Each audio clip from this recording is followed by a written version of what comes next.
Aw, makhelwane. Ya Bucks. Hey, avusibusisile izolo. Hey, ngiyabonga man. Hey, Kuhleke mawukuthi ujabulile. kanti enye into Dlamini angibe nayo mina inkinga uma ngabe ngibizwa. Ngiyaye ngize nje. Angiye nalomuntu lo othi mangabe kukhona into encane nje khona emenyo ebese edina. Oh, hayi, ngiyokhumbula nangelinye ilanga. Hayi, ngiyabonga msisisi. Hey we Bucks. Waphinda ungibize ngomzizisi mina.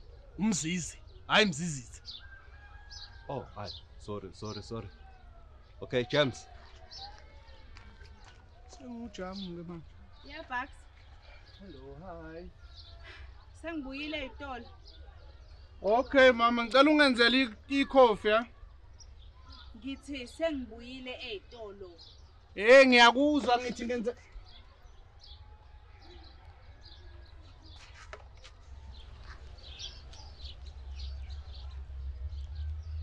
Makuzwa. Yini lo igqokile? Angithi ubaba uthi angiyeka amaphinifu. Wayekile ke. Angisho ngoba lithi amaphinifu amazogqoka kanje. Makuzwayo. Una 38. Gqoka njengomama onengane embilelo 38.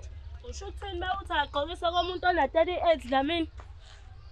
Kunani megqoke kanje? I-women's month le. Ngiyasizotshela wena uthi sigqoke kanjani Dlamini. Mana afikele oh, ngiyazi ukuthi usupporta mina, kodwa ngibone ngathi uyaphaphalaza ke manje. Akakwazi ukusitshela ukuthi sigqoke kanjani. UDlamini uabusive. Mana afikelепhi? No, enough is enough. Wathinta abafazi, wathinta imbokodo. Amandla. Washaya mina. Ngisiza wena. Usada neabuse.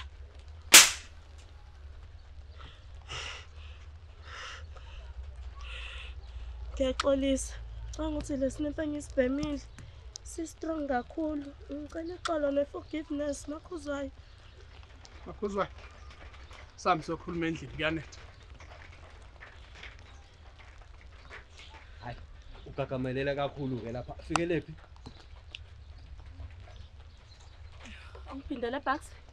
Ake ngiye kwami. Mana Bucks phinda lokho kushilo. Asikho isidingo.